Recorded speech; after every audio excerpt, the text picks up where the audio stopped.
sure if you're going to record. Yes, I see that recording. All right, so on that note of what's learning you, this is Janet Macaluso and my dear friend and colleague, Cindy Reiss-Clark. And we, I think, booked this time to get together and share our journey of what we've been on for the last 4 years. We're going to share that with you. We started it, we booked this in 2023, so we're delighted to share. Well, it goes right to the next slide. For you to be able to experience a developmental approach, and that word is not used casually, that we've been using for the last 4 years. It's based on living systems worldview, as well as ancient wisdom that goes back beyond Socrates. So it also has indigenous ways of thinking, certainly modern science, and a solid track record of 60 years. This has been, I would say, it started 60 years ago, specifically in P&G. It's been copied and written about numerous times. But what we're going to do today is apply a systemic thinking frameworks, the very frameworks that Cindy and I have been using for years now. For you personally, especially if you're new to the Guild, you'll be able to think about, apply what we're talking about to your specific project, program, pursuit. Also, I'd like some of us to consider using these frameworks around our together experience in the CLG. So you have those two options.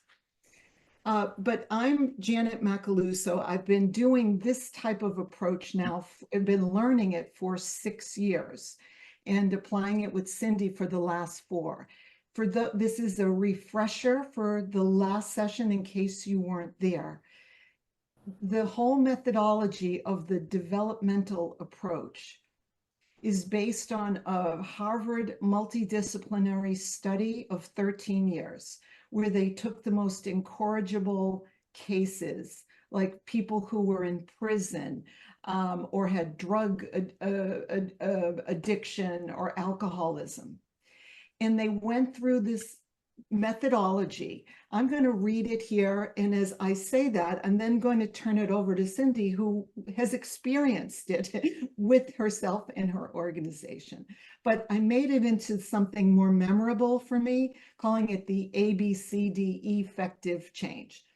The A for active means that the folks in the study, and what Cindy and I and her team do, is we bake the new patterns that we've been learning into our daily practice, 10 to 20% of our day, if possible.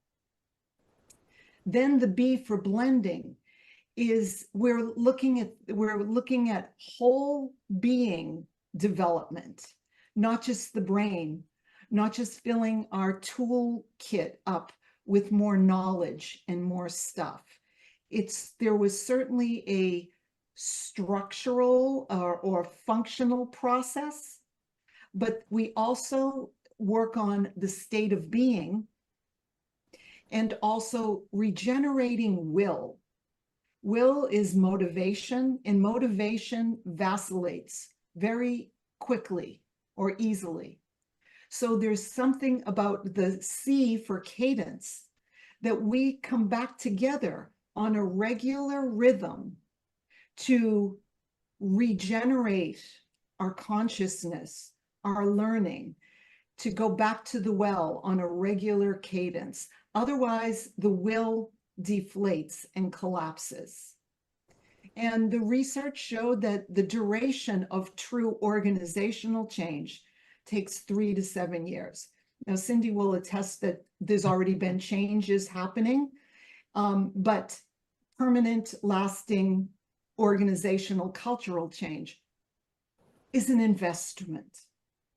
And then finally, the E for environment, you might have heard that we're the average of the 5 closest people we hang out with in terms of finances, intellect, health condition. I'm not sure if that's true or not, but I kind of like the idea.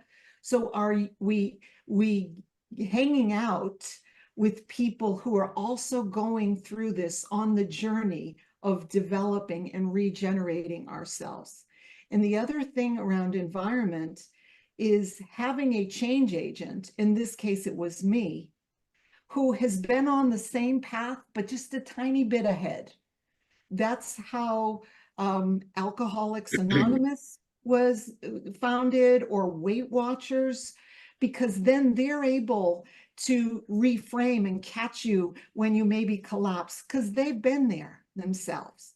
So I just went through that very quickly to give a sense of the framework that actually is the foundation of how we work. But Cindy, I'm going to turn it over to you to introduce yourself and maybe share how this is played out. Thank you, Janet. So I'm Cindy Reiss-Clark, and I certainly am still on my conscious leadership and regenerative journey. But as Janet said, we've been working together for 4 years specifically on this type of work.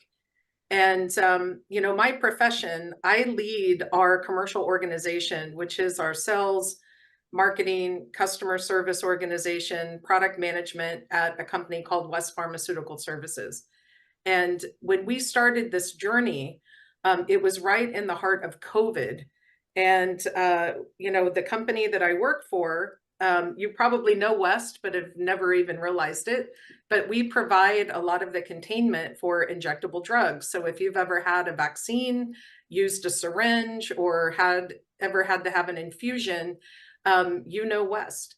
So as we were embarking on this journey, we really forced ourselves to kind of think differently. And I had worked with Janet a year prior to introducing this to my team.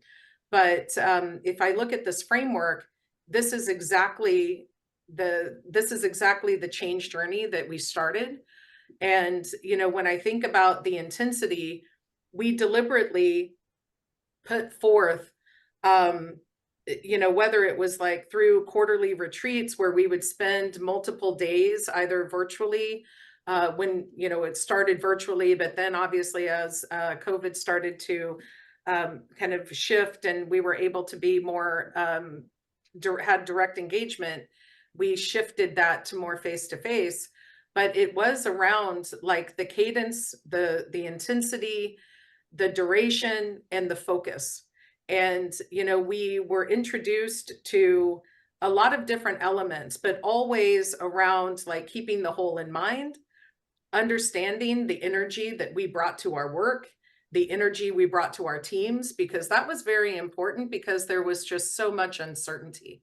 So how do we manage ourselves? How do we be a resource and guide and lead in the right way across a larger organization to be able to create and bring about the effect that we wanted to have?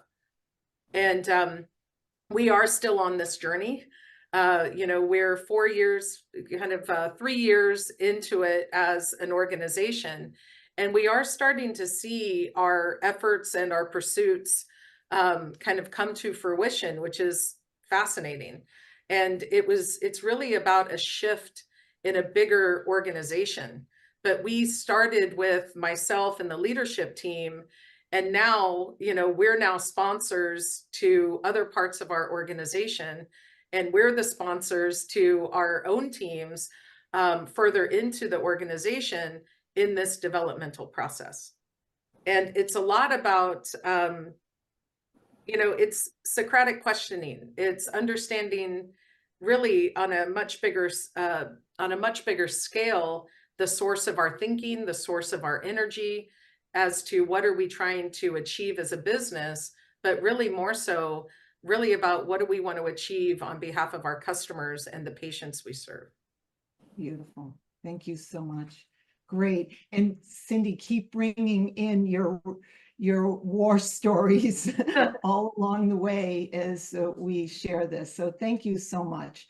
And one of the first things that we do, I know at the Conscious Guild, we we usually start with the meditation. A little difference is we do a wake up that actually, it creates an intentional field, and it helps us regenerate our focus, our attention, and our consciousness.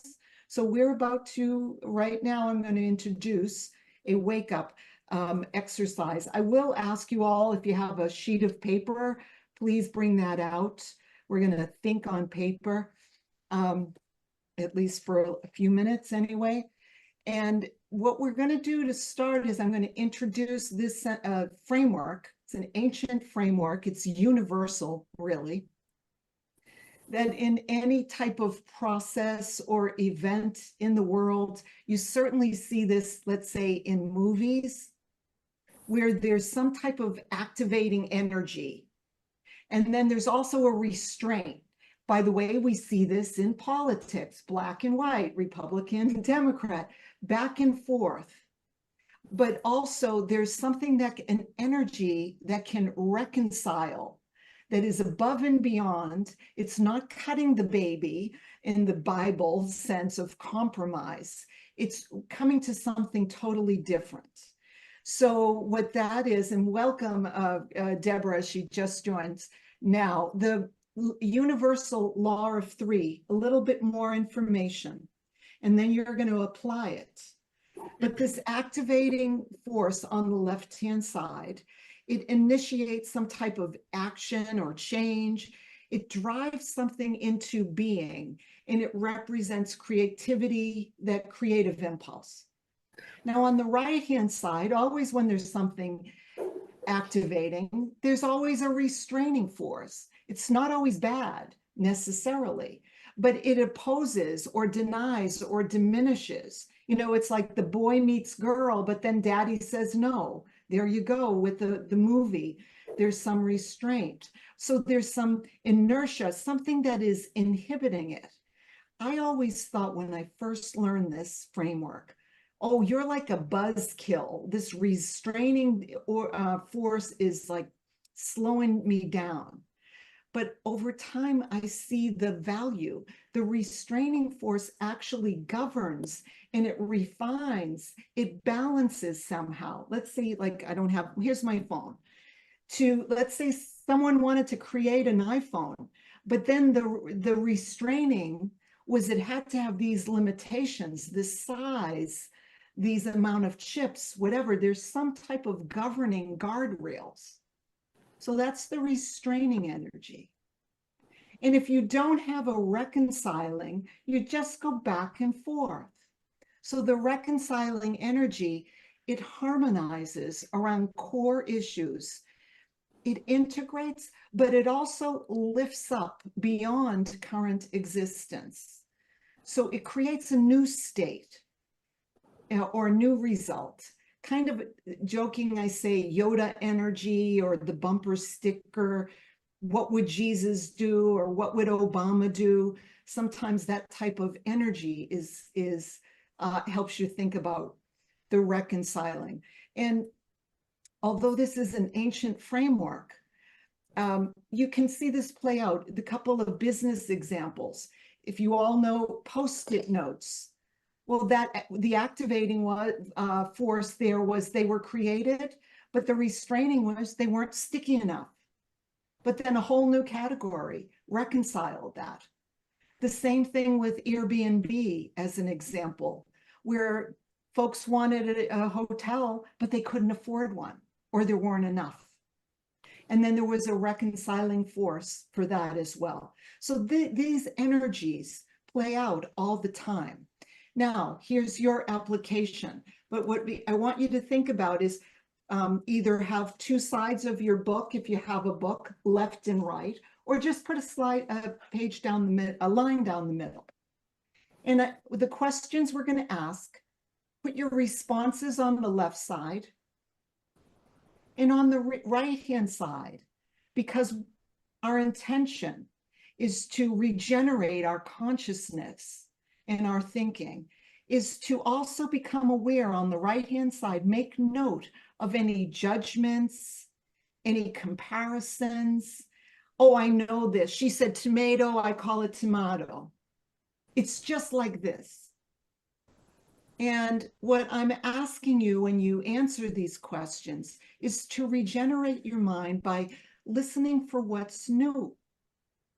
Break out from any ingrained routines and thinking patterns, and catch yourself when you go on autopilot, real time.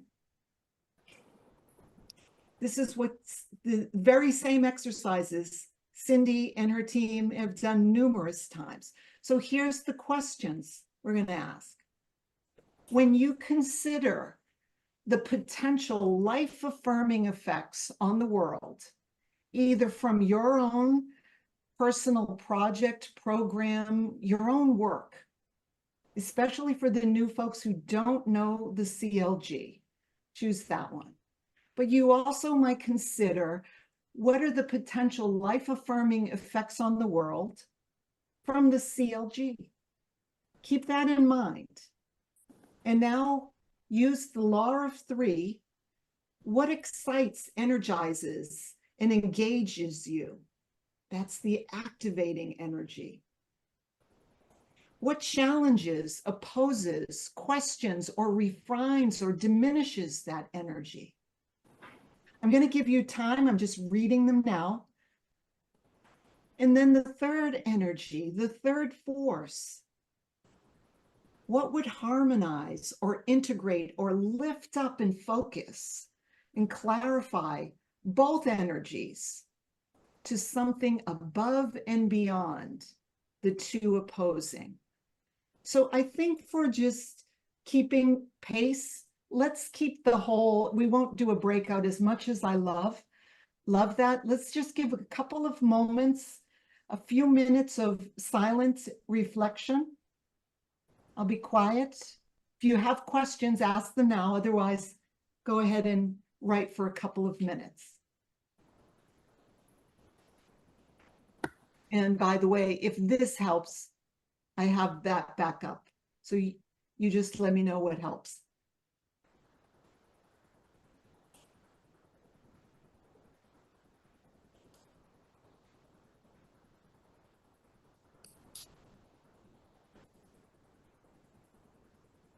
Anna, can you put the questions up again? Certainly.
Just about one more minute.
We always break out, yet I just felt like I didn't want to break the field of us. It's a small enough group that maybe we are our own breakout. One of the differences I've learned from this methodology of working that's different from my 30 years, I've been a master trainer of facilitators, which meant that after groups would break out, I would say, oh, let's hear from you. What did you say? And they would go to the flip chart and read off the flip chart. Well, what I've learned is if you're reading off the flip chart and you're just regurgitating what you already know. So I'm not going to ask you to report out your answer. What I'm going to ask you is, what's the next learning from that? And what is shifting in you when you did this exercise? What was the effect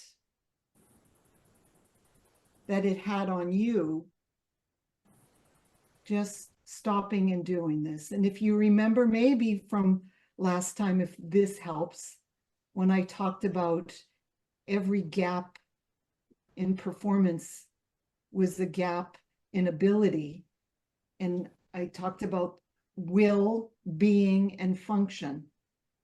That might be something that changed in you, your will, being, or function. Maybe not. Now I will stop and open it up. What has shifted, anyone?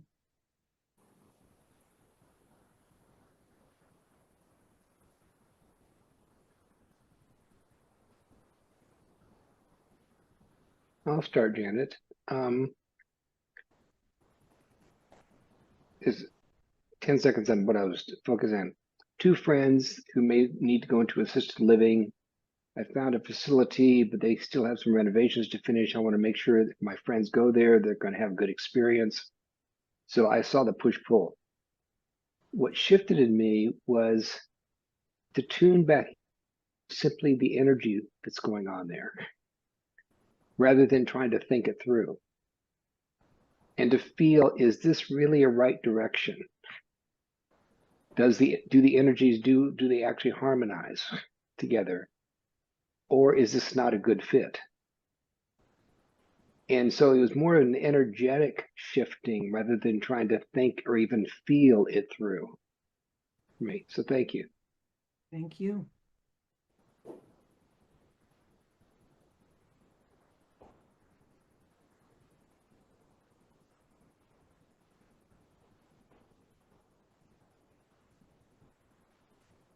Yes, I had an energetic shift too. Um, um, it reminded me of, Arlene is familiar with this, the attempts at the university that we were a part of to have these micro-credential offerings to the public. And there was this push for us to develop all of these courses that we would, as another offering to the public other than credit-bearing courses. And so we developed, out of this enthusiasm, we started to develop all these courses, but there really was nobody taking them in a sense. It was discouraging because the school was dying. Also, the school was dying like a lot of small colleges and universities. So there was this, so when I started creating the courses, like course I'm creating for the guild, I had that same sense. Is this going to be futile? That there's no way that we have our budgets or whatever it is we have to make this known to the public for people to take these courses, and then some new ideas came out of it from this third piece. I'm in a meeting right now. Yep. And I could see a way for make this work, and so I'll be sharing this with William afterwards about some of the ideas that have come to me. In many ways, this is almost like the bottom of the U in theory, U theory, or theory U. This bottom place where something new arises out of it that has integrated, that somehow there is a seeing of the whole, and out of the seeing of the whole and then just going empty, something new arises out of it that harmonizes it and inspires it and makes it a possibility. And it comes to you like that. That's the gift of most of successful and really creative people. They have a practice that allows them to empty themselves after they've immersed themselves in it and after they've pulled back to see their own seeing and then go empty. And then somewhere out of the emptiness, out of this fecund emptiness, comes this beautiful resolution. And when it hits us, we know, yes, that's the direction we need to go. We may need to create prototypes or whatever to find out what we don't know.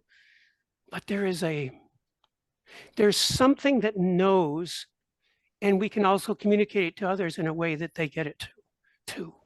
There's something strange about, mysterious and sacred about this place.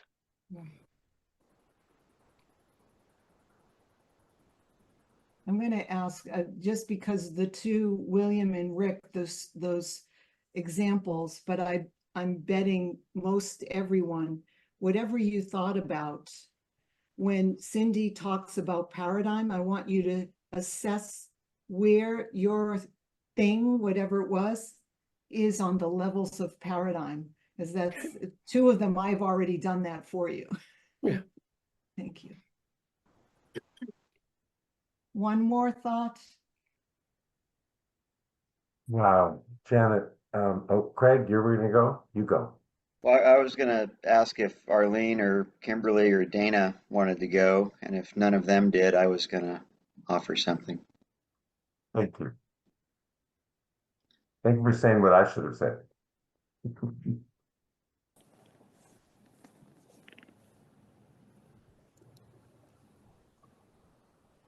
Arlene, Kimberly, Dana? No. All right. I was just thinking about, I'm in Vegas right now, and it's its own world. And I'm thinking about the challenge of bringing love and spaciousness into work. And just the challenge of that is that the real world, like, we're on a train, man, and we can't slow down because, you know, it's not productive and it's stupid and it's a waste of time and we got shit to do. And but I was and it's very seductive. And now I'm saying, well, love can be energetic. You can love energetically. Um, Love and magnetism is more efficient than force, although force can be quicker. So really thinking about, you know, what are those reconciling forces to kind of help pull people towards that and bringing that into work. I was thinking about the guild. What's the guild's role in the world? And you know, and then one of the judgments that came in is, well, that's great if you've got a PhD and you've been a consultant for 30 years and you're super, you know, and you live in San Francisco, blah blah blah blah. But what about normal people? And that just really kind of brought me to spiritual training. This isn't something that you need an advanced degree. You just need connection to source. And so what's the role of spiritual training, which is accessible to all? You know, if you're going to be one, I know the developmental guys love to talk about, you know, red and, you know, higher tiers. And so anyway, so that was kind of the shift in me. Maybe just a little bit of hope, but cracking the code and how to make love and spirituality attractive to the masses. As attractive as Vegas. How do you make that as attractive as Vegas? Way more attractive. I don't know. It's more attractive to me, but Yeah. How wonderful, Craig. Like, I have a working premise that is we have to be in a state or a field of consciousness for consciousness to emerge and grow and bear fruit. And this has been a long thought thinking process of mine, is that going back to the change theory of cadence, the C, the cadence is important to regenerate my consciousness, because I can guarantee after this beautiful session that we have and I go away, I will collapse into automatic pilot. So it's this field of consciousness. We're conscious. This is my premise, but any final one more burning thought before we, yes, Louis. you know, I can't resist. And even I know I'm you so glad I couldn't. waited. I'm so glad I waited because of what you just said. I want to answer your question by complimenting you. So trust that I'm doing my own work first. And that is when I had my first one-on-one with you, and when you started this process, I found myself getting totally defensive because of the way I was raised and educated about being told, here's the way to do this and this and this, and start this process and this. So I knew how to just breathe.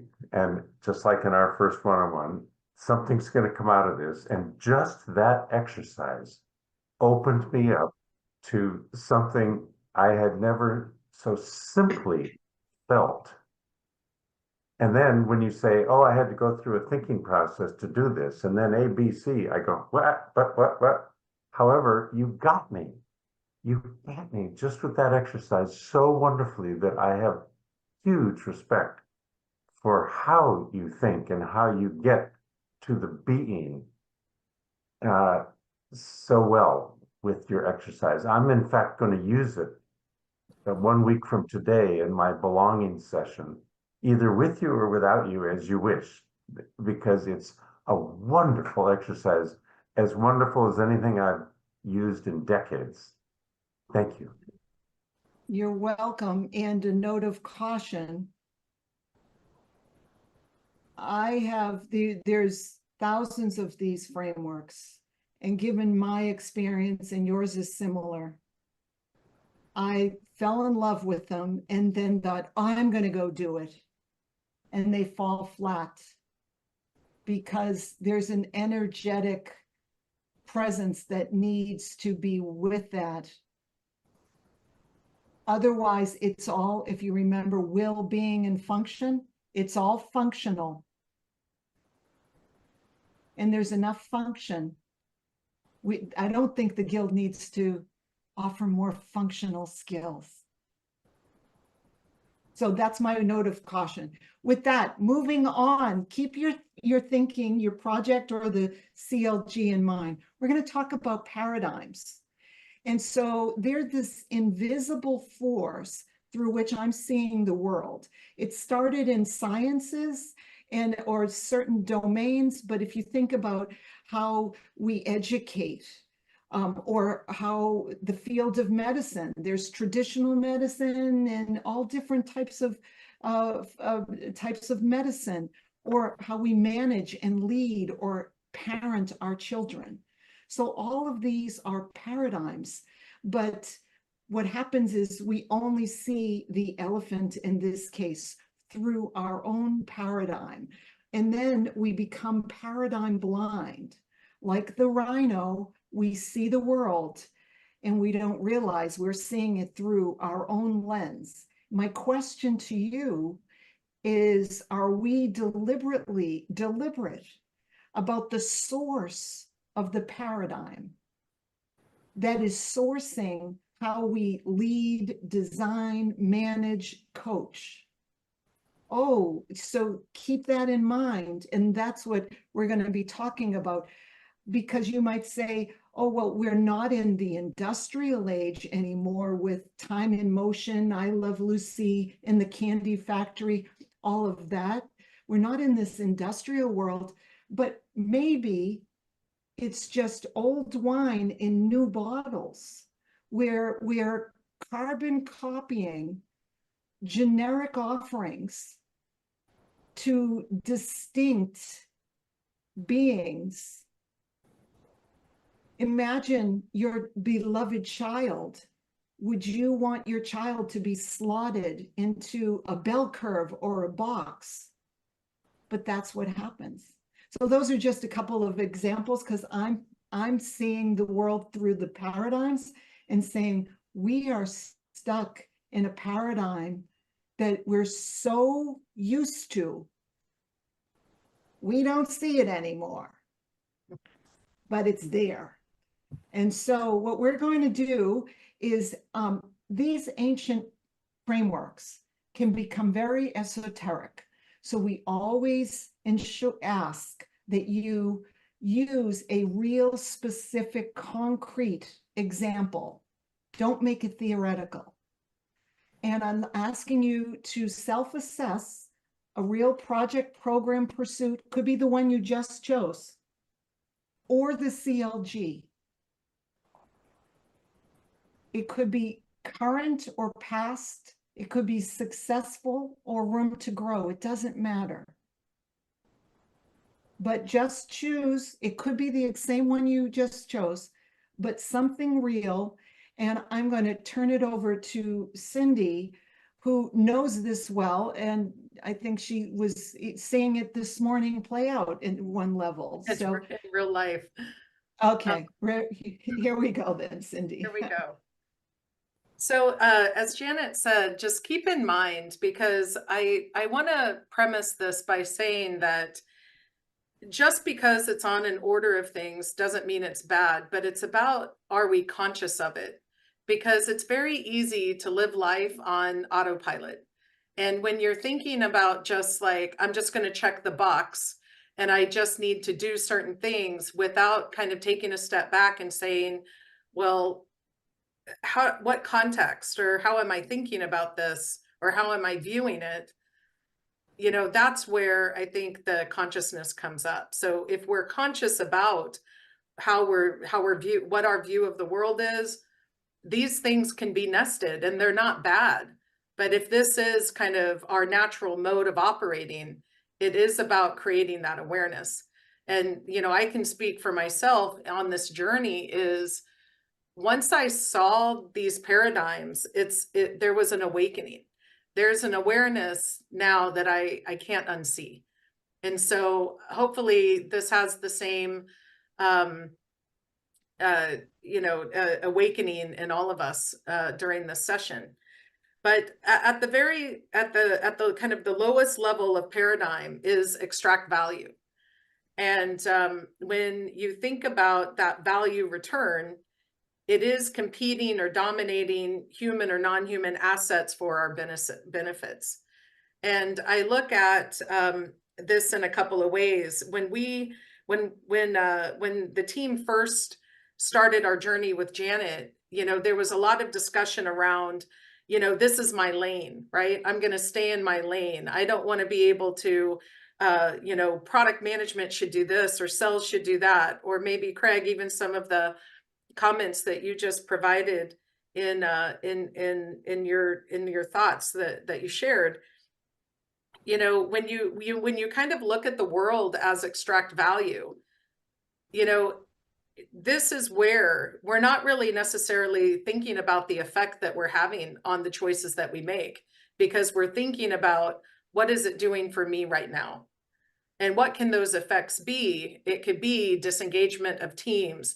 It can be, exploitation. So, we can think we're doing really good things and we think we can be, growing a business.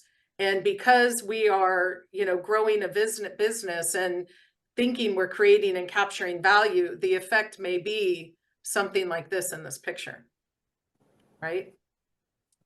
At the same time, you can now move to the second level of paradigm to say, okay, now I move from just extraction without thinking about the effect of it to what we call a rest disorder. And, we now understand kind of the damage that we're causing, but we're not actually maybe getting to the root of its core. We are still reactive and just kind of putting a Band-Aid on something. So when I think about this arrest disorder, going from, hey guys, you need to stay in your lane. If this person could just do this, that would benefit me, to where now you may want to go into an organization and instead of really, doing the discovery work to the root of a cause or the root of what we're trying to do, you may put a team on it, a task team or a tiger team, or I'm going to put a cobra team.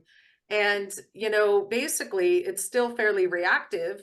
You're now working as a team, but we're not getting to kind of the root to be able to truly think about it in a different way. We're just kind of plugging that hole. So that's kind of the, I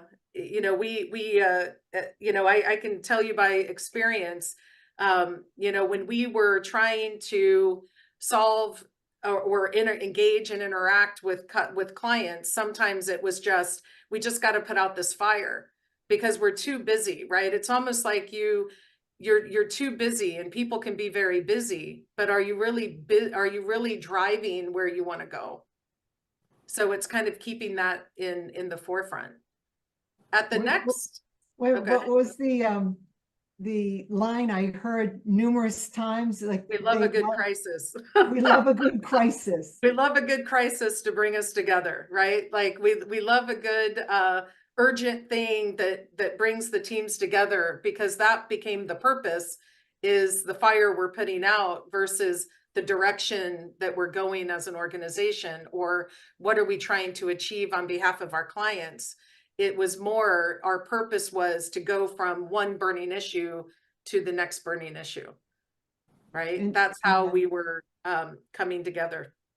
With I heard stories how, if you don't have some higher purpose that you're all swimming in the same direction to, it's like, your team, regardless of the customer, maybe if, you know, this isn't your desired customer, everyone's giving them like white glove reactive results because they're arresting the disorder. It's how do we stop it, plug the hole. So I saw it, and you must see it.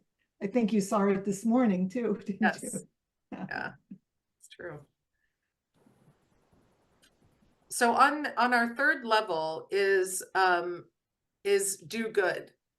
And in this case, you know, we are really looking at we are looking at kind of more around culturally idealized versions of what is perceived as good.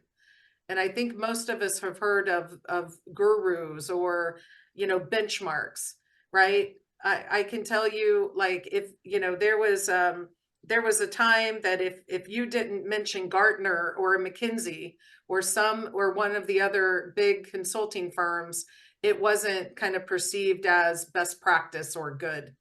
And I think that, you know, from a personal perspective, I think we all have in our own mind the idolization of what is good. You may compare yourself, or you know, depending upon the culture you're in, you may have a different perception of what is good, because it's subjective. And I can give you an example of you know, one of my leaders, like how he conducted meetings, right? It was very much in a do good, where, you know, they were discussing the right things, but the way that they were conducting the discussions was really more of like making everybody feel good versus really addressing maybe a conflict or something that would really elevate the dialogue in a different way. So it's not to say that it's, you know, this isn't bad. There's a lot of good things that can come from benchmarking. There's a lot of good things that you can kind of look at to say, you know, where am I on the maturity of things, or where am I on my journey? But if that's the only place you stay, it goes back to the will and being. Am I really raising the energy? Am I raising the bar for myself, or am I being self-directed to kind of go into another paradigm? And if you go to the next slide, Janet, this can kind of just illustrate, it's the gold standards, the ideals and gold standards. And you've got to look at, you know, you look at best practices, you look at a lot of things, but again, it's still fairly subjective. And who sets the gold standard, right? Is it self-directed? Is it, are we now just more in we don't want to go against the flow, right? Because I may identify myself in certain areas, but not others, or others may put me in a box, like a 9 box or a bell curve. And is that where you want to stay or be, right? In terms of your being. So then if we go to the last, did somebody have a question? Yeah, I was just going to say, I spent close to 30 years working. The source of my work was the do-good paradigm. Emotional intelligence, listen, don't interrupt, psychological safety, warm and fuzzy, noogies on the head, team building, golf, you know, all of these things. Now, they're not bad, but I wrote an article called Why Well-Intended Coaches, Leaders, and Consultants Aim Too Low and Reach It. Low goals, or that's all they reach for is do good, which I did. I'm like a converted smoker, okay, that now doesn't want anyone to smoke because I can't unsee. If we aim too low and reach it, what happens? Go ahead, Cindy. And then the other one is really, how do you rise to that evolved inherent potential, where you really are seeking a unique essence to essence approach, where you recognize that you know, what you're working towards has a different level of potential. And it is the work that we need to do. And I can say, you know, just to echo Janet, you know, I too was leading from more of a probably a do good or an arrest disorder. I was creating urgency within my team. And if you think about the energy levels, like you know, what is the energy that you associate even with the tears?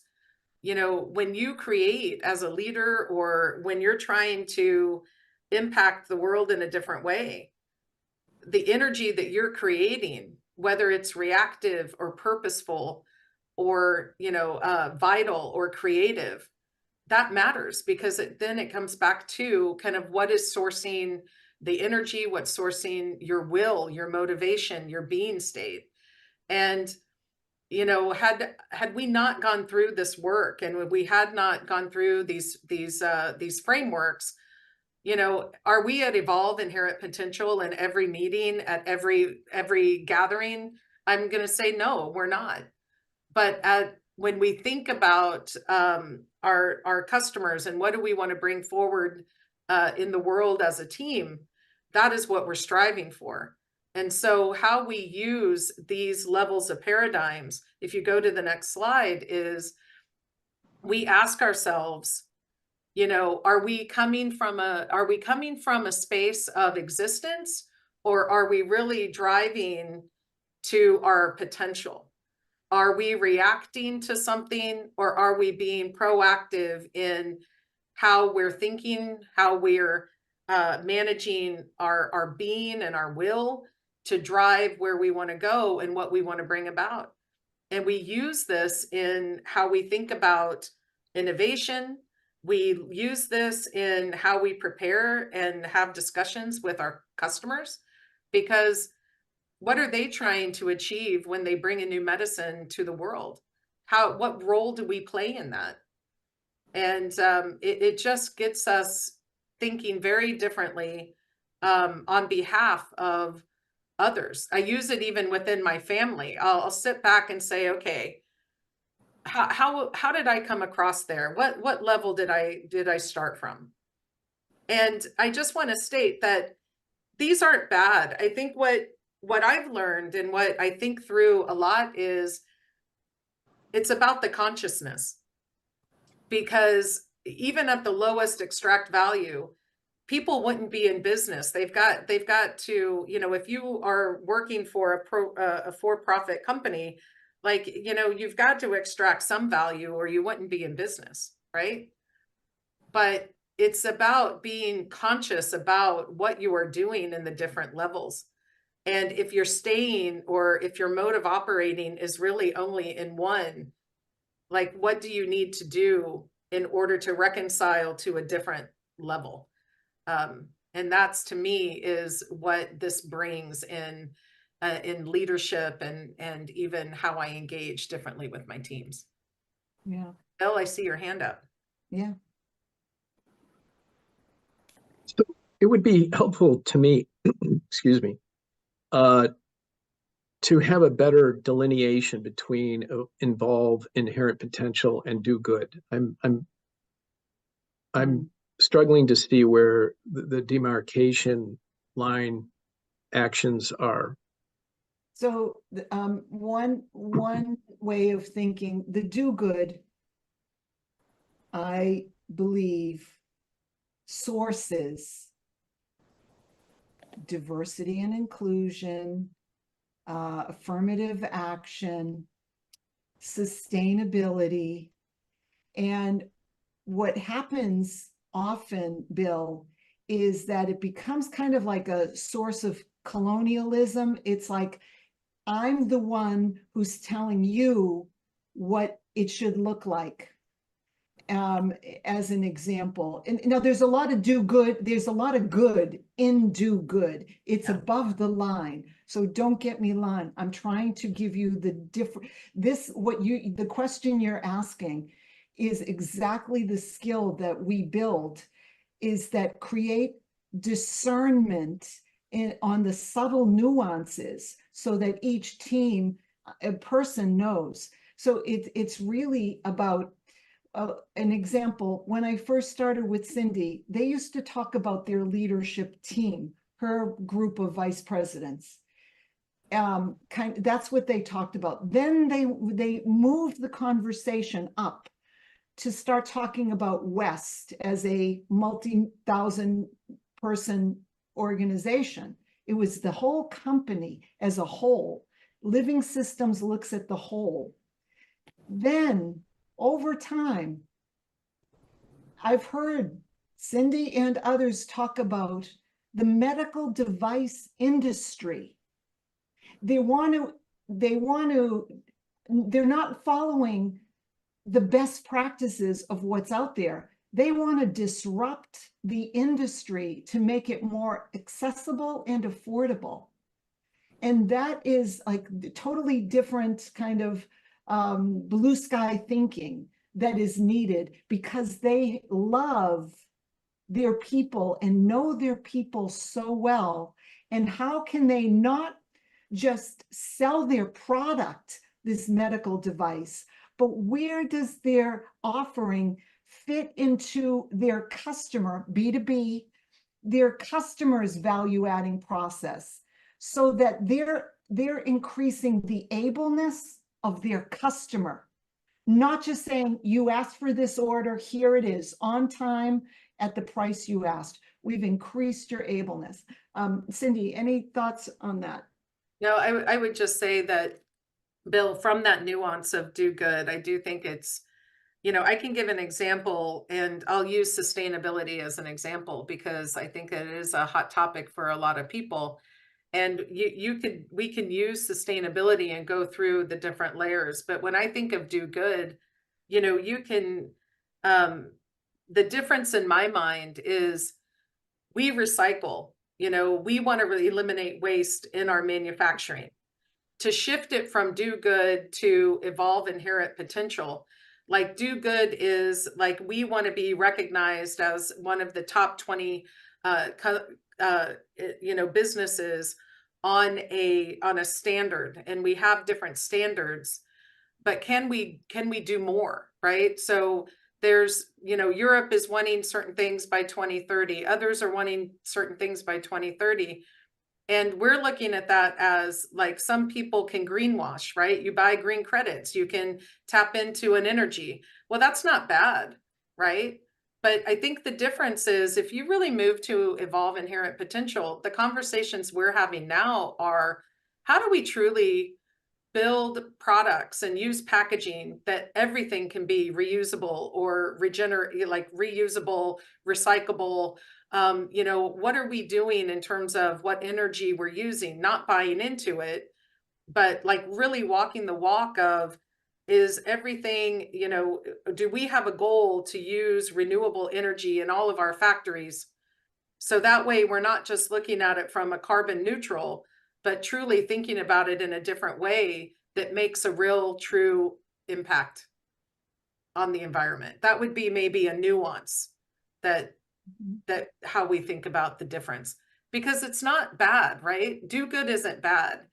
I think, but it's like, there's probably another order that if you really challenge yourself, you could strive towards. And I think we all have more potential than what we think it's like, we all have more potential in us than what we probably give ourselves credit for at first glance.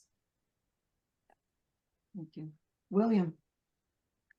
Yeah, this is a conversation I think that builds upon what we were talking about here, from conscious capitalism and others, about having a purpose-driven company, which to me is defined by having a purpose bigger than what you can do yourself, or bigger than what you can achieve yourself as a company.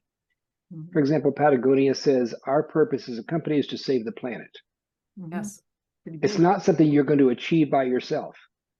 And I found a quote from Mary Barra, the CEO and chairman of GM, that said, our purpose as a company is zero emissions to save the planet's health, zero crashes to save lives, and zero congestion so people can have time back. Now, she's not going to achieve that with GM, but if that's what you're striving for, so where does that fit here? Is that even beyond inherent potential? Or is that part of what inherent potential is referring to? Well, Because it's beyond self-interest is what the real sense is there. It's beyond your self-interest that you can achieve as a company. I do believe it is, but probably I don't want to give like a quick and dirty answer just to reply to you. It needs Yeah. more thought. It's certainly moving upwards though. Yeah. I mean, one of the things that I mentioned to Cindy is like, okay, so you use rubber in your manufacturing. And so are you regenerating the rubber farms? And is Earth a stakeholder in your organization? Or are you just extracting the value from the rubber plants and then thank you very much, don't let the door hit you in the ass, as an example? So I can be conscious, but I'm also a street kid. Tom, Gotcha. what's up? Thank you. Yeah, I'm just wondering, I get it, the distinction between do good and evolve inherent potential from a business practices and from a materials perspective, but can you speak to it in terms of the leadership qualities? Leadership qualities and as a human being and human relations, human interactions? So I can start from a do good. I think that naturally most leaders are here, and I can speak from experience in terms of, you know, if you look at it from self-directed, you know, like everybody can have good intentions and you could still tell somebody what to do versus ask a lot more questions to really get to the source of how are they thinking about it? What is their view? Really consider them in the outcome or in the discussion versus giving an answer, right? So when I think of leadership and even my own growth in leadership, there's always questions that you ask, but it's really kind of thinking about, you know, can you elevate the perspective? Can you be a resource for somebody to be self-directed, that you can create a different being state, a different motivation and will that they would want to take a different initiative, or that they would want to do something on their own because they thought it through in a completely different way from a different perspective. And to me, it goes back to what Janet was talking about. It's all Dominic? three. It's will, being, and function. Are you wanting to ask me anything or say anything or not? Okay. I'm sorry, what? Louis, put yourself on mute, please. Okay, go ahead, Cindy, sorry. But I think when I look at do good versus the evolve inherent potential, you're keeping all three of those in mind, in that inherent potential. You know, it is about the being state, it's about the will as well as function. And it's really looking at kind of what effect do you want to have, not just the outcome. Yeah. If that made sense, Tom. Yeah, thank you for that. So what we're really talking about is when Einstein said, you know, we can't solve the problems with the old way of thinking, we need to think anew.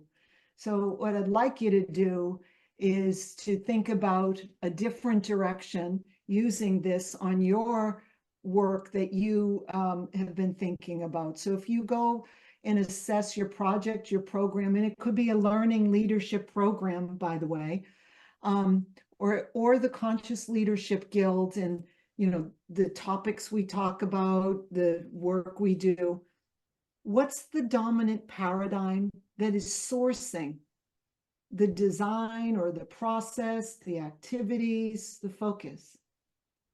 And Are we consciously choosing that source paradigm? How do we know? And then when you think of that, what is activating in you or restraining or perhaps reconciling? Now, I'll tell you in terms of leadership development and education,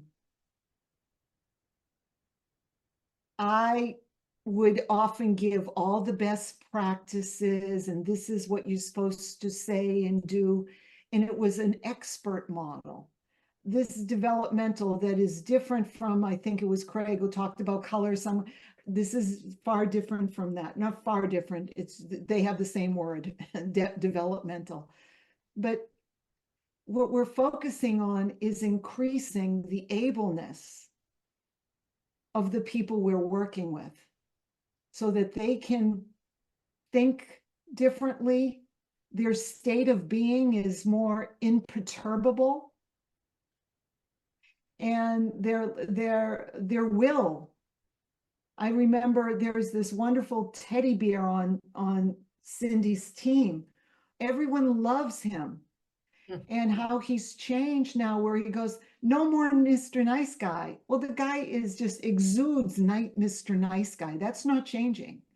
But he has such a higher purpose now that he's not going to let people off the hook, or he's not going to stop the conversation when it gets uncomfortable, because he's working on behalf of evolving the patients, the end users, and building their capacity, and they deserve more. And when he holds that in mind, that level of potential, next stage potential, then he goes from do good, and he has said that. That's an example. So why don't you just, maybe as we're getting close, spend a few minutes here, maybe just thinking and answering those questions. And if we do have time, I'd like to talk about the levels of thought and the effect. That also somehow, I think maybe Tom was the one, but somehow that came up for me. So I'm going to ask you to just answer those quietly.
Just for the sake of time,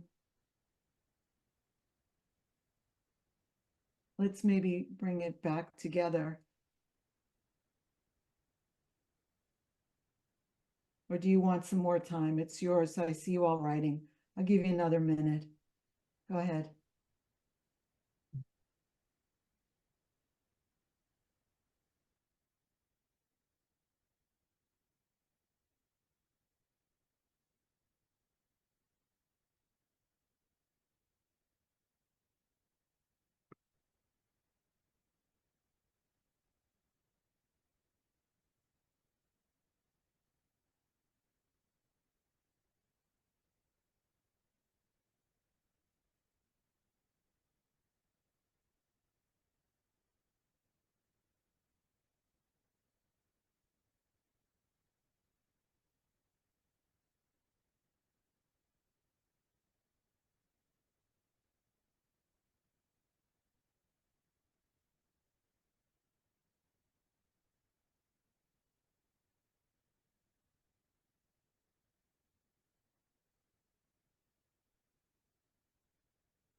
Thanks. I say, let's have a conversation because for this is only, the first conversation we've had on this, and it takes time. But just wanted to know what's maybe exciting you or shifting in you. Maybe what do you find of value so far?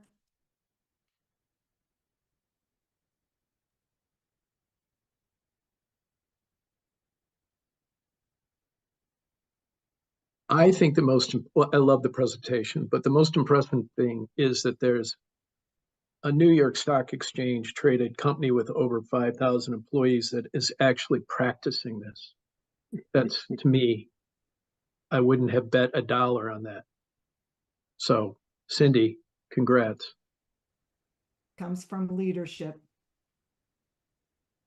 Mhm. Right, but most pharmaceutical companies are led by Wall Street. Yeah. So, Well, right, it's the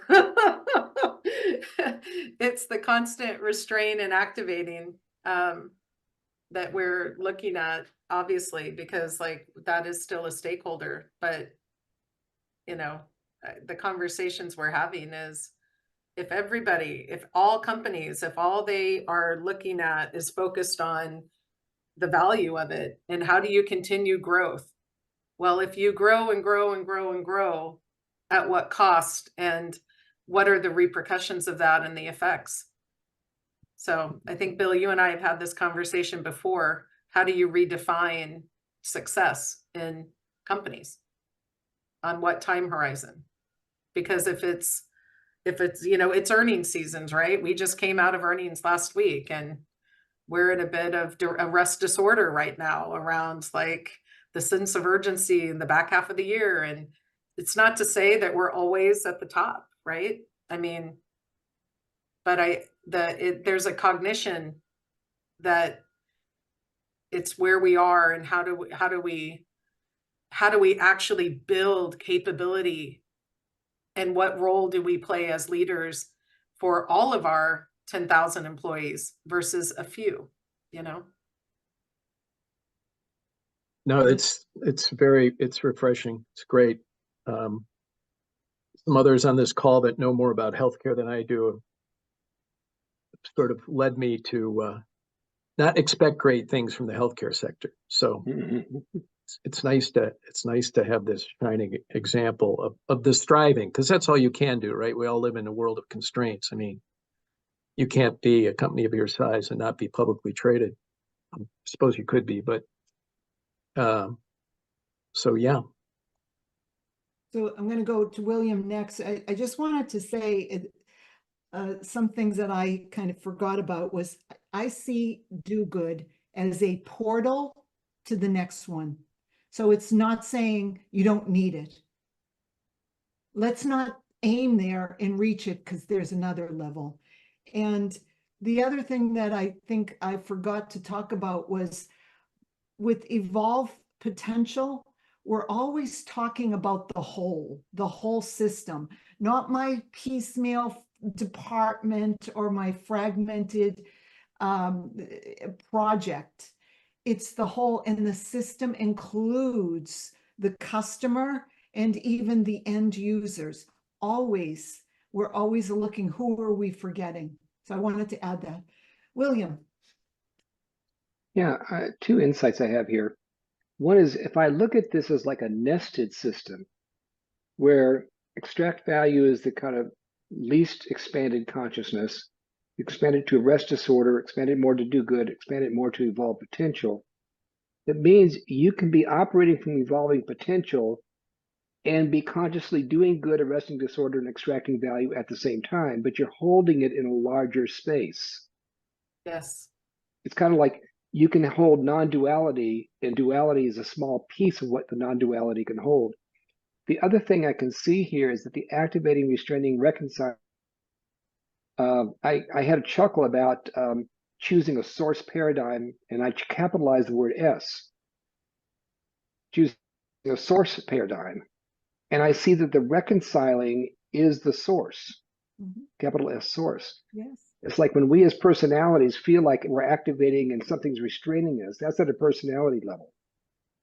But energetically, if that moves up to the source to guide us, it starts harmonizing things automatically. So I saw those two pieces kind of blending into these other conversations we've had in the guild. So thank you. Thank you. Who's next? Myron and then Lewis. Myron, we going to see your pretty face or just the lake? Well, maybe not a pretty face, but maybe just a face. So a brilliant insight that came through for me in this session is that in every dominant paradigm, there is always activating and restraining. Statistical process control tells me that there's always variation. And that's normal. That's typical.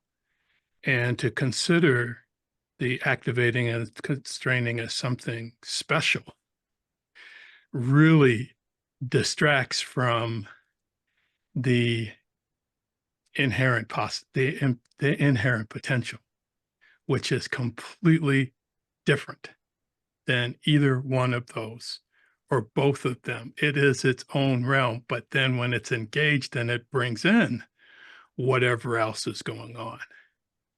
And so that's really fascinating for me. And then in the context of the guild, I didn't want to say this, but I'm going to say this. What is the dominant paradigm and what's happening in that dominant paradigm? And what is a way with being with inherent potential? But even calling it inherent potential, like consciousness, it's so big, it's so broad that it's actually nothing.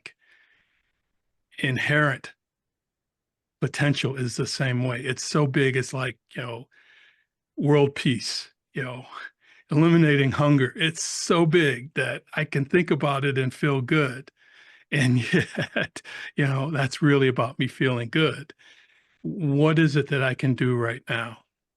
And that really just this insight really reinforces how important it is for me to be present to what's actual and aware in terms of the wholeness, not just my own parochial view. but the many views that make up the whole. So thank you. Yeah. And the point on that is these frameworks I've been asked numerous times to dumb them down because their words, the semantics are unusual, and can't you make it easier? And so what we always ask is apply these sacred frameworks to specific concrete work. And so it's not just like, oh, inherent potential of the universe. No, what's the inherent potential of this medical device that we're talking about right now? It's always concrete. And I'll stop there. Thank you. Craig. So this has been a really useful session, so thank you. And I'm also going to research West's stock later. But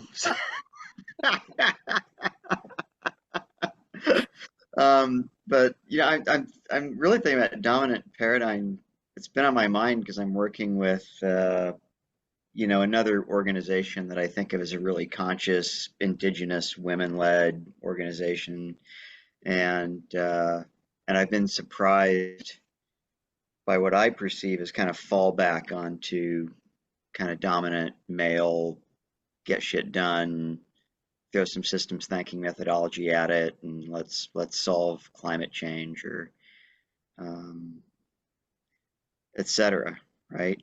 A lot of that do-good stuff, and actually, it's funny. I did what William said without even realizing I was doing it. How I read, are we choosing a source paradigm? I really read that as, are we choosing a paradigm grounded in source? And in the case of this organization, I think they really think they are. But I'm wondering if there's just stories about what that looks like, about what right or conscious ways of doing things look like. And are those actually the constraints?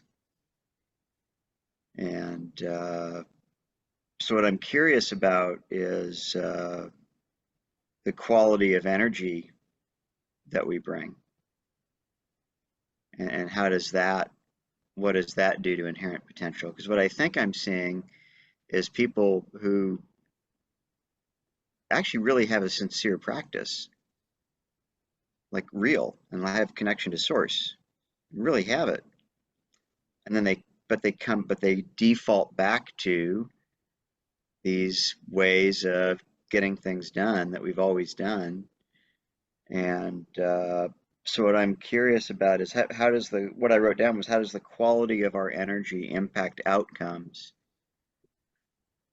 And how do we really pay attention to that? And then at the same time, how do we meet others whose energy is different or in opposition to our own? And how do we navigate that without falling back on force, or oh, I'm gonna convince you that the way of sacred reciprocity with the earth is the right way. I'm gonna pitch that, or I'm gonna force you to adopt that. And so that's what I'm really curious about. And what is a way of being with inherent potential, Myron? I thought is a really interesting question. So those are the things rattling around in my head as I leave this. Today's crises invite us or call us to a higher level of being, thinking, and doing. And for me, these frameworks help us see the subtle nuances, discernment, and distinction. We have this one we've shared around paradigms. We have another one on levels of energy, which is from vital energy, life or death, I'm going to get a pink slip or something, or automatic or sensitive, like do good, or evolve or conscious energy. Yeah. We work with Cindy's teams know these. Yes. So they know what level am I coming from right now. It has to be kind of embodied, this type of work. And we also have these for her looking at her product offerings. And how do you make yourself non-displaceable in the marketplace? Or are you just offering a one product or something?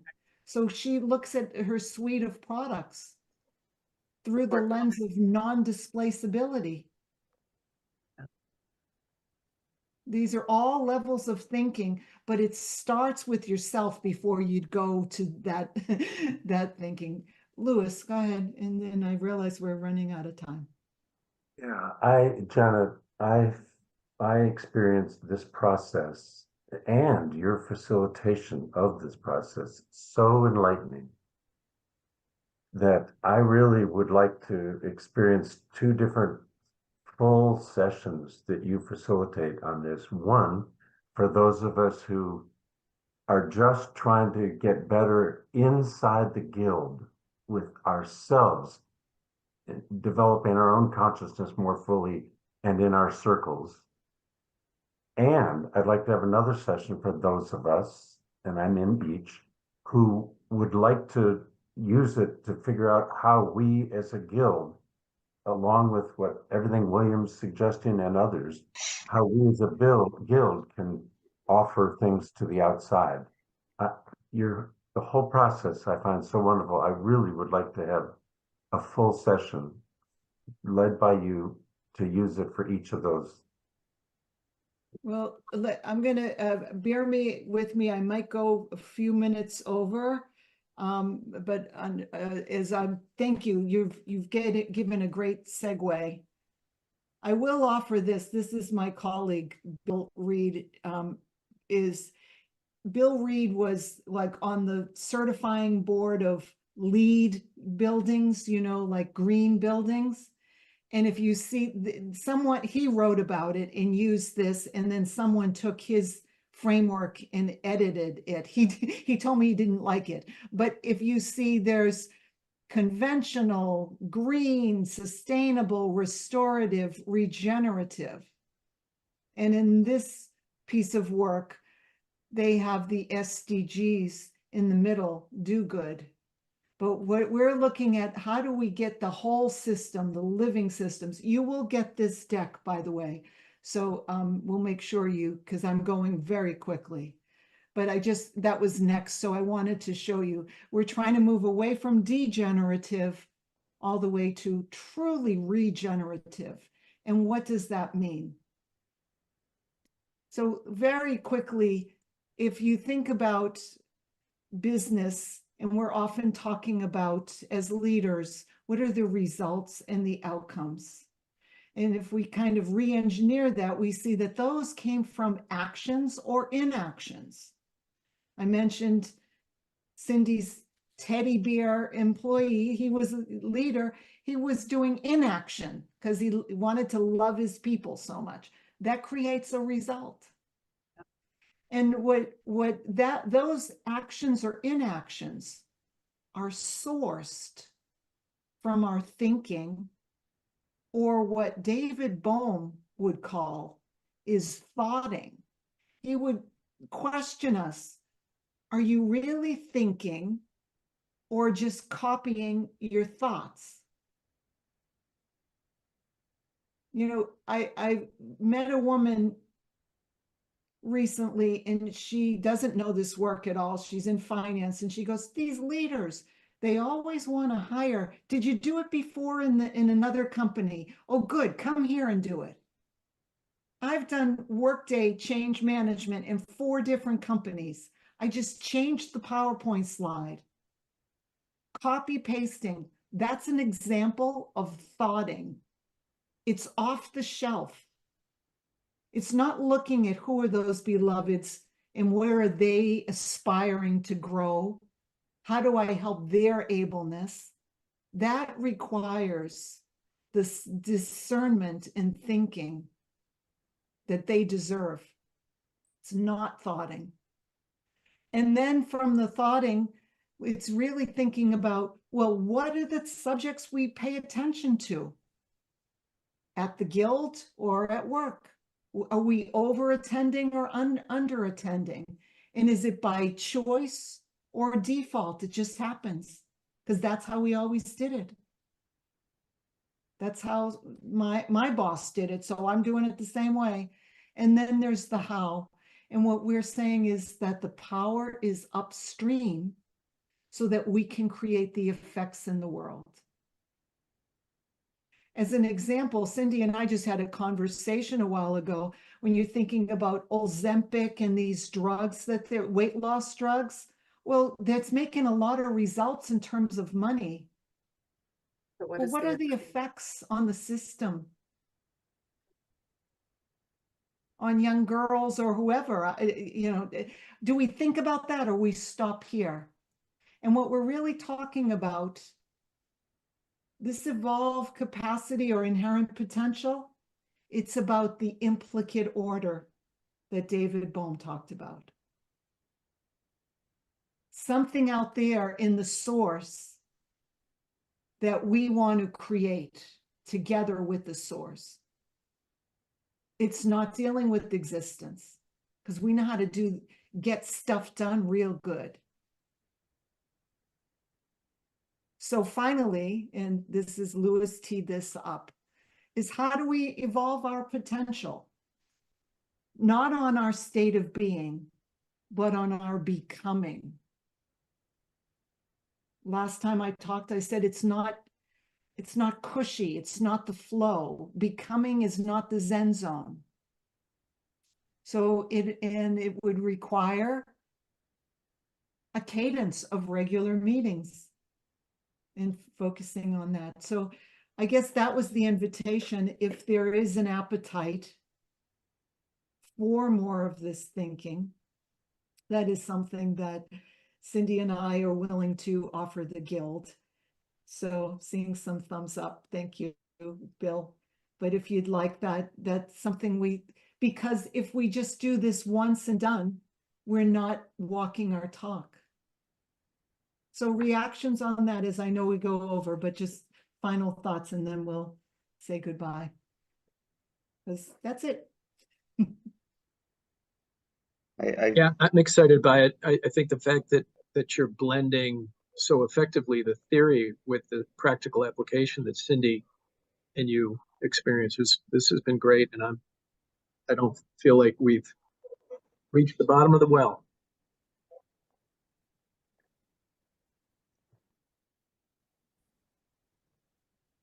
Craig, did you have something to say? I just wanted to say thank you for this, and I mean, I'd love to hear. I know we're over time, but I'd love to hear from Cindy about how, kind of through this process and through this kind of way of working, what it has, what shifts it's maybe created in your own way of being and your own relationship with work. I don't know. I'm curious about that. Just kind of personally, what it's how it's So impacted you. yeah, I mean, I think like many, I came to a point of I was having to reconcile in my own mind, like, what is the effect I want? Like, what do I want to bring about in the world? And, you know, I've been successful in many companies, but I would say one thing that I kept kind of coming up against was, you know, the change that I wanted to make, whether it was in healthcare or in communities. There was something that was self-directed that I had to address within myself regarding kind of whether it was my mode of operating, or was I reactive, was I purposeful? And so, you know, I brought that into the teams I led. I brought that into the organizations that I was a part of. And I think what what came forward to me was a lot of different things were coming at everyone at the same time. And it made me take a step back and say, hey, how do you actually lead and manage through uncertainty? And I don't have something from my past that I can thought or recycle or bring forward to meet this new challenge or to do these things. Like I've got to I've got to be the phoenix that comes out of the fire. And how do you do that? I don't know. And I knew that, if I was feeling that way, it was stirring emotions and energy in me that I wasn't familiar with. And I think this work using the frameworks, kind of just level setting on not just kind of how you think about it, but also like the energy. You spoke about it beautifully, Craig. I can feel it. Like I can feel myself being vital energy. And I can now say things like, why am I reacting to that? I can kind of feel it in my throat, if you will. And it's more about like, if I can't manage myself, how am I going to help others? Right. And so that is what it has brought to me. And that awakening, I wanted to share that with my teams. I wanted to share it more broadly because I do believe that there is a power in a community. And if we are driving in a way that you can really, truly create the change you want to create in the world, but you can't do it alone. I think, Bill, you made that comment. In so many ways, it is about like, how do you integrate and how do you engage to truly make that type of change? And I had the opportunity to be I'm an officer of a company. And if I can't do it there, where am I going to do it? Because like there comes from, certain levels, but are we all 100% there? We're all on our journey. But the conversations we're having and what we are thinking about today is very different than what it was 4 years ago. And that to me has been that journey. That's the reason, working with Janet, joining the guild, because I do believe that there's more that we can do if we really want to truly change a bigger system, whether it's the financial sector, Bill, or what is the definition of success? These aren't small things. To your point, Myron, these could be very big and they could be very nebulous. So how do you really focus on, how do you break it down to something that you could really affect change to? Mm-hmm. And that's what I'm doing with the company is I truly want to develop my teams. And I don't want them to to develop them to just extract value. I want them to come to work because I truly believe people want to contribute to something big, right? And that's what you want to, how do you tap into that? How do I create that environment that, you're self-directed and you take an agency and you take an initiative because you really want to drive something and you've got that conviction. And to me, that is truly the essence of conscious leadership. So that's the journey. I'm still on it. I'm still a conscious leader in progress because you know what? I collapse and I collapse and I get into get shit done mode too. But it's like, I now have a team that say, well, what order is this? Or what level are we working at here? And, it kind of puts it into perspective. Or how do we reconcile this? How do we reconcile? Like we bring frameworks and we try not to be automatic but there's more frameworks and we'll bring them out. Like, how do we approach this? Well, let's look at it from the law of three. We use the frameworks now in a much bigger group to kind of think through things, or how do you approach things? It's just it's a change in our approach and how we work together and how we think. So. And even when there are times when you need to arrest the disorder. There is some urgency with the customer. Yet before it was just get stuff done, reactive, where now you know that there is a higher state looking at the whole thing, building ableness. We need to dip down, get this done, but we go back to this kind of base camp higher and more frequently. And the final thing is these frameworks, they help to order, in this case, what we're looking on the right, it helps us order complexity and then organize complexity. So the other one we showed, the reconciling, that's called the law of three, that helps us order or organize. So there's different ones we use, helping the whole team build their own capability as they're building the capability of their system. With that, I think we should probably say thank you very much. You can see we really love this, and we're glad you're interested. So we'll keep you posted and talk to Jessica and get on the C for cadence so we can continue these discussions. Thank you very much. Thank you. Thank you, Janet and Cindy, for your insight and just being a beautiful source even today. Yes, thank in you. your We very didn't get to presence. talk to you. Kimberly's Yes. a doctoral student and a nurse, so very highly professional in the healthcare industry. So thank you. Does she know Dana Dana. in our No, group? I invited her. Oh, we should connect you with Dana because Dana's a former nurse, now CEO in the healthcare field. So Oh, wow. good. Yeah, I would love to meet her. Good. Thank you so much. Very, Thank very you. insightful. So much to think about, right? Okay, yeah. Thank you. Bye-bye. Very good. Thanks, everyone. Thank you. And thank